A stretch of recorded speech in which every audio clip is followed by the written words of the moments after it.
From WNYC, this is NYCNow. I'm Janae Pierre.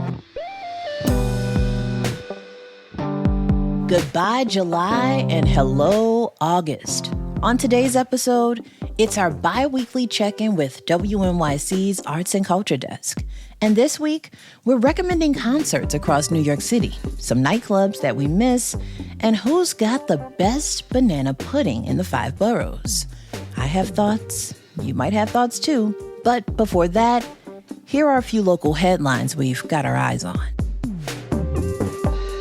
New York City health officials say the source of the deadly Legionnaire's disease outbreak on the Upper East Side has been eliminated, which means those who live in or visit the area are no longer at risk of catching the disease. The news comes a day after officials say a 7th person died in the outbreak, which was first identified on July 2nd. No new cases have been reported in more than 2 weeks. However, 5 people remain in the hospital. More than 1,000 migrant children across New York State face the loss of legal help from immigration lawyers. A federal contract that funds the assistance expired Friday. The program serves 24,000 unaccompanied minors across the U.S. Sierra Kraft is the executive director of the Immigrant Children Advocates Relief Effort based in New York. I think it's just an overall project to railroad kids and not, grant them due process that they deserve. The Trump administration says it offered an opportunity to extend the contract, but the parties couldn't agree on terms. Immigrant advocates say the program's loss means many of the children will be making court appearances on their own. It's been 3 weeks since a pair of columns buckled and halted work on an office-to-residential conversion project developed by Metro Loft in Midtown Manhattan. The structural failure from the developer triggered a blitz of safety inspection sweeps by the city's Department of Buildings. WNYC received building records for 21 office conversion projects that were handled by Metro Loft. And we found that the Department of Buildings has only inspected 15 of them. According to records, one of the buildings that haven't been inspected yet is a 29-story high-rise at 20 Broad Street. Nick Bueno was visiting family in that building and wonders why inspectors left them out. I'm assuming that they hopefully did something different between those and this one, but I would hope that they at least take a look into it. A few floors up in the same building, Sam Minetti says he feels safe and trusts the way the building's run. I haven't noticed anything negative in terms of, structure, safety. They keep it in good order, quick to fix things. A spokesperson for the buildings department would not say why inspectors visited some Metro Loft sites and not others. The department says its investigation is ongoing. Brooklyn's son, filmmaker, and everybody's uncle, Spike Lee, is teaming up with the New York Liberty and Brooklyn Nets owner Clara Wu Tsai to put on a new festival called Playback, the Brooklyn Watch Party. The 2-day festival will celebrate local culture from November 6th to 7th at the Brooklyn Academy of Music. It'll include film screenings, artist conversations, food pop-ups, and a free street fair. Organizers will announce more talent in the coming months.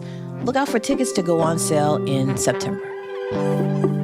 We gotta take a quick break, but we'll return with our bi-weekly arts and culture check-in. Stay close.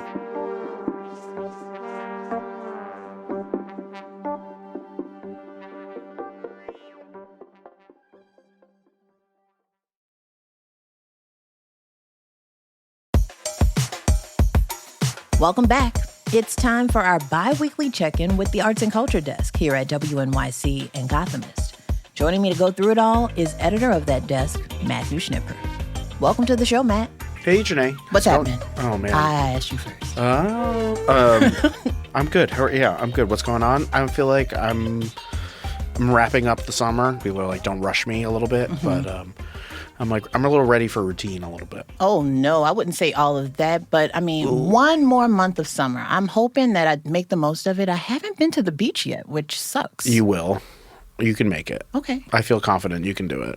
All right. Well, this month has gone by super fast. You have some concerts that we should check out this month? Yeah, you know what I wanted to recommend to people in general is the next couple of weeks is PS1 warm-up is happening. What is that? So at the PS1 Museum, which is part of MoMA in Long Island City, Queens, in the evenings on the weekend evenings, they have huge dance parties. So when you walk into the museum, you basically walk into this huge kind of gravel courtyard, enormous space, and they have an installation.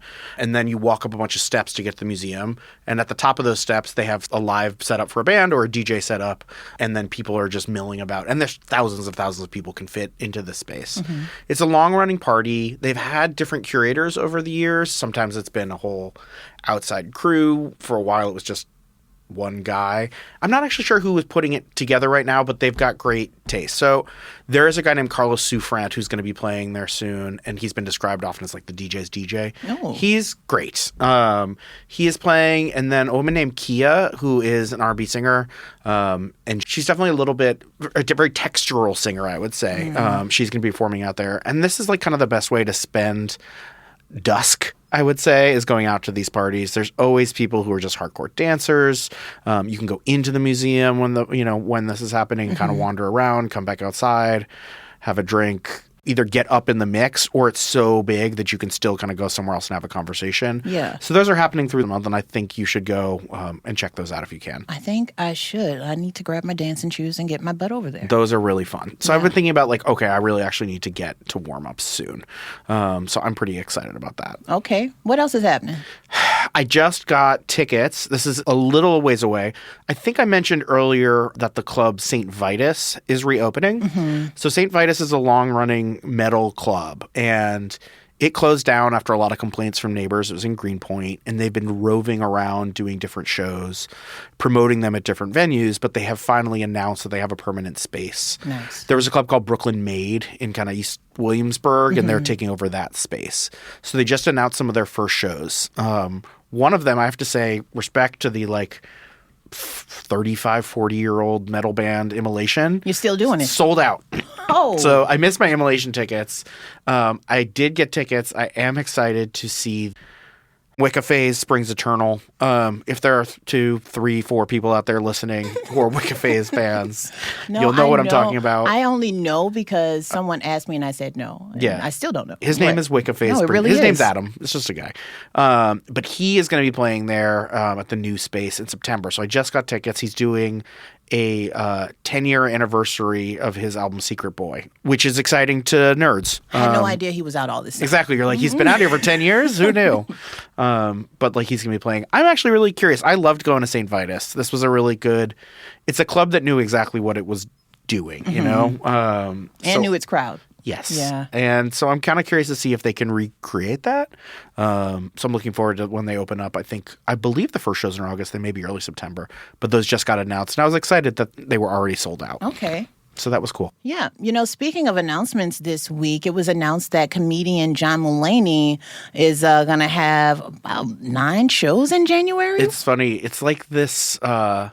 it's like a Matryoshka doll. Like he starts at a tiny little venue and it's a little bigger and a little bigger and a little bigger. And ends at MSG. And MSG. Yeah. So he's going to be doing all these shows all day in a row. I think it's 9 days in a row in the city. I think the first one is at Comedy Cellar, which is a really small club. Yeah, very small. And it'd be interesting to see how it might change in style from such a tiny venue to MSG eventually. Yeah. But there's 9 dates in the city. I feel like there will be tickets if you want to go. I've never seen him perform. I like all of his specials, so I was thinking about going. I love his extremely bizarre Netflix show. I didn't see the Netflix show, but I only know him from SNL. Oh yeah. He did a couple Broadway shows. God, I just think about one of his stand-up specials. He talked about buying a Rolex because he couldn't get access to his own money because I think he'd had his financial advisors lock him down so he wouldn't get money and buy drugs. What a problem to have. But yeah, so he bought a Rolex so that he could immediately sell it for cash, at half value and then buy drugs. It was just very sad. I also know that you have some recommendations for movies that we should check out. It's a good month for movies, actually. And I think August can be a little doldrums. I don't know. Every month we do a listing of kind of just different stuff you can see. The writer Emma Stefanski, she writes a list of stuff. And we always go back and forth, and it's fun. This month, I usually will be like, okay, you can have one old movie that's happening. This month, the movies that for the repertory screenings that are happening, you can both go see Jurassic Park outside and Brooklyn Bridge Park on August 6th. Nice. Or you can go see The Warriors at Metrograph on August 8th or the 14th. You've seen either of those? I've seen Jurassic okay, Park. You've seen Jurassic I have Park. not seen The Warriors. You've never seen The Warriors? No. A classic This New is York another City one. movie. It's another one I have to see. It's a good movie. And this movie is about basically a gang called the Warriors, and they've been kind of falsely accused of some violence, and they need to like beat their way back to Coney Island. It's a great movie. I love the idea of going out and seeing it in the park. At the water. I think that'll be really fun. With the sounds of New York City in the background. The other thing that I am excited to see, I've not seen, is a movie called Teenage Sex and Death at Camp Miasma. I haven't seen that one either. Yeah. Which is a movie from Jane Schoenbraun. And this, I think, their biggest budget movie, and this has Gillian Anderson and Hannah Einbinder. And it seems like a sort of meta tale of someone doing a remake of a camp murder movie, and they go back to talk to the original actress who was in this movie, a la like kind of Friday the 13th, and they find out they're living, she's still living at the camp that was the set for the film, and strange things have been happening. It sounds both like very fun, a cool, strange movie. So, yeah. And same director who did I Saw the TV Glow, which was amazing. So I'm stoked. I'm stoked to see their next movie and just see what happens. A lot of cool shows, a lot of cool movies to check out in the month of August. I'm looking forward to it all. I think it will be a good month. I always can tell how empty the city is based on how many parking spots are in my neighborhood. Yeah. And lately I've noticed there has been a lot of available parking. So I was like, I guess the city's starting to empty out. There is plenty, if you want to look for it, happening in the city. As we say goodbye to July, Matt, I just also want to say that I've really enjoyed the coverage from your desk as you all celebrated the concepts that were created in New York and New Jersey, while everyone else is celebrating the concepts of America as the country celebrates its 250th birthday.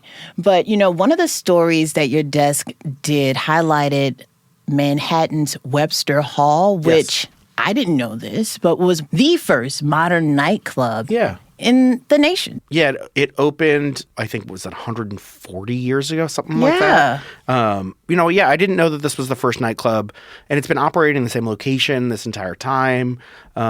They brought together this kind of cabaret, live music, dancing idea, all things that existed, It's not the first place that people could go out and hang out and drink. Sure, yeah. It's not the first place people could go out and see music performed, but it brought all of that kind of mixture that going to the club became. And this was the first place that started. I thought that was a really cool piece of information. Yeah. And it does make sense that going to a club started in New York. I mean, it tracks, right? But the fact that it's in the same space, unheard of in New York City. A lot of different owners, but yeah, I mean, it's a good club. It's consistent. You've been to Webster Hall? Yes. Okay, yeah. But and that's the thing too. I had no idea. You had no idea. Yeah, it's kind of nice to be like, oh, this place I've been going to is a part of history. Yeah, which I think is cool. Yeah, it made me think about an episode we did maybe a couple months ago on the nightclub Danceteria. Oh yeah. And I just wondered, do you have any clubs that you miss? Yeah, when we were doing the story, I started thinking about places in New York that that didn't make it. Forget 140 years, but that didn't make it 10 or 20, whatever else. And I was thinking about this club that I really loved that was in the West Village called Love. And you would have loved this place. It was in a basement next to, I kind of think it was next to a barber shop near where the Barnes & Nobles used to be. I forget what street it was on. But you would go down to this, it had a mid-sized dance floor.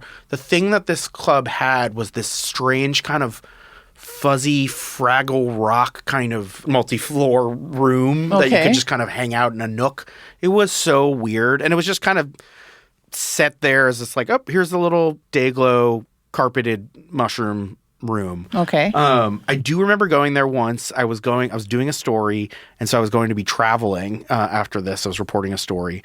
I was going with oh my gosh, I was going there with Jamie XX, who was DJing, and I had my backpack of clothes because I was going to travel with them for a couple days, and they took my vitamins away because they were like, no pills in here. Oh, they thought it was your drugs. Yeah. So I don't know. I was like, it's vitamin. They're like, no. So I mean, I'm guessing some people were on drugs at this club at some point, but I loved going there.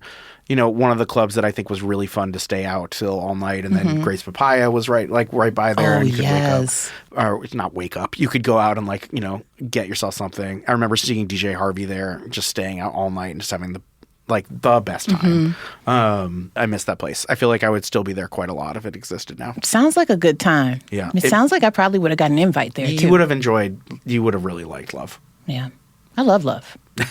Damn, R.I.P. Love. I was thinking about, did you ever make it to Santos Party House? No. Santos Party House, partly owned by Andrew W.K. Oh, cool. It was on Lafayette in... I guess technically in Tribeca.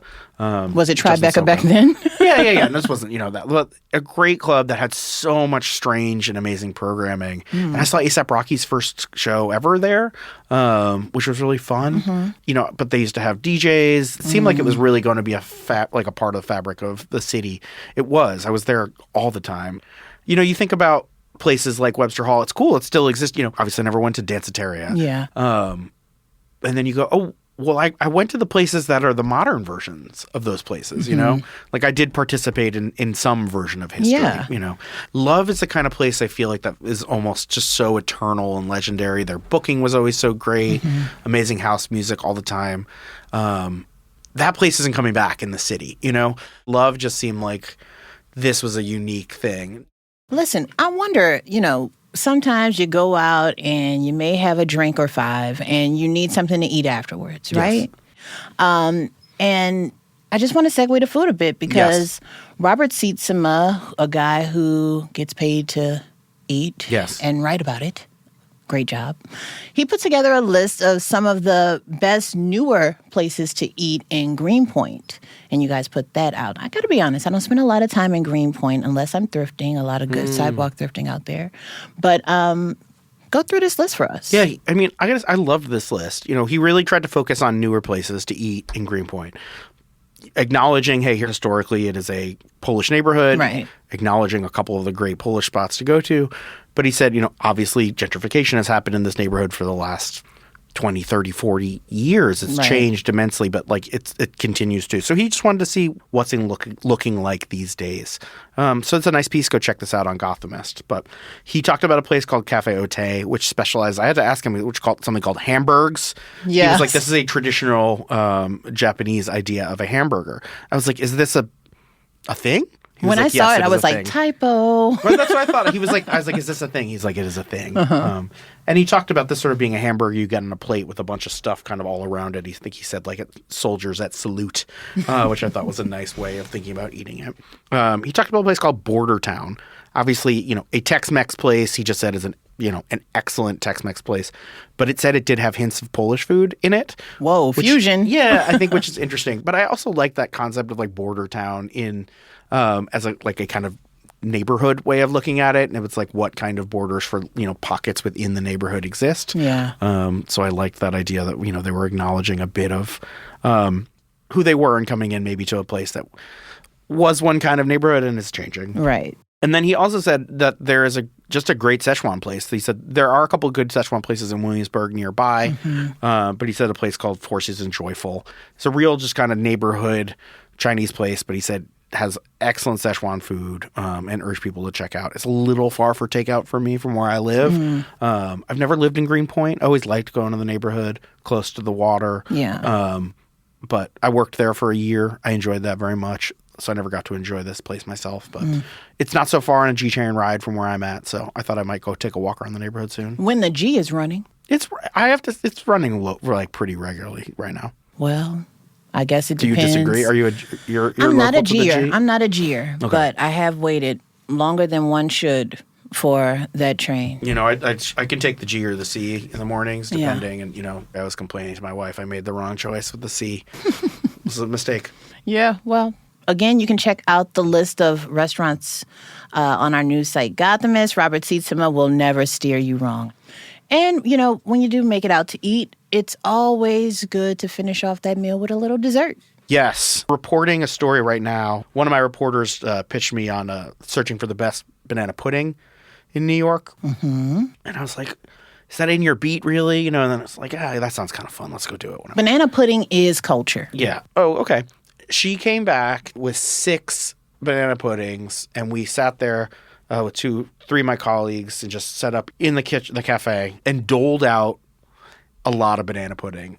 And, you know, I would say volume-wise, I probably ate like a little more than an individual serving. Not that much for a hungry boy like myself. It's research, though. But going through actually all of the different puddings, you're aware of how it's like taking another bite, another bite, another bite. And I was like, am I this gross? I mean, the answer is yes, obviously. But it's one thing to just sort of eat it by yourself, kind of like, you know, on the couch, just kind of doing it mindlessly.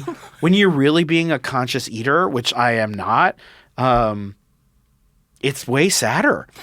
Like, this was a sad, but, you know, and then also, look, if someone showed up and said, hey, here's a thing of banana pudding, I'd be like, great, thank you. I would eat it and be delighted. When someone says, here's 6 banana puddings, try them and compare them. And you can, because I never thought I had taste. I thought, like, it's sort of taken some of the delight away from me, man. Oh, man. This is why I am not a food critic, because all I'm saying, basically, thinking has ruined pleasure. Were all of these places in Manhattan? No, some Brooklyn, some Manhattan, and then I think Hannah, who's working on the story, is going to get a couple more. I think she was going to go to Crown Heights in Williamsburg, I believe. She needs to go to Bed-Stuy, because that's where New York City's best banana pudding is. Which one? Where spot? Doc's Cake Shop on Bainbridge. We got to let her know. Let her know. But I'm telling you right here, right now on NYCNow that the best banana pudding in New York City, and they're not paying me. In fact, I pay them. Doc's Cake Shop. You know, I feel like spiritually the food of this segment, I should say, since we've been doing it, has been the tuna melt. Absolutely. And I feel like we may now have, the tide has turned, tuna has been taken out, and now we're banana pudding fan. Well, the dish has to have two words in the name. Banana pudding. Tuna melt. Tuna melt. Who's next? Banana pudding. What's happening with the banana pudding in New York City? I am curious to hear from our audience, Matt. If you have a recommendation or a favorite spot that you get your banana pudding, hit us up at NYCNow at WNYC.org. I certainly would love to hear from you. Matt would definitely love to hear from you. And our colleague Hannah Frischberg, she's waiting. Yeah, if you have something that I should be eating that I will love and then will later make me feel gross, let us know. That's WNYC's Arts and Culture editor, Matthew Schnipper. Thanks a lot, Matt. Thanks, Janae. And for more on the Arts and Culture desk, visit our news site, Gothamist. There's a whole bunch going on. I'm Janae Pierre. You're listening to NYC Now. See you next time.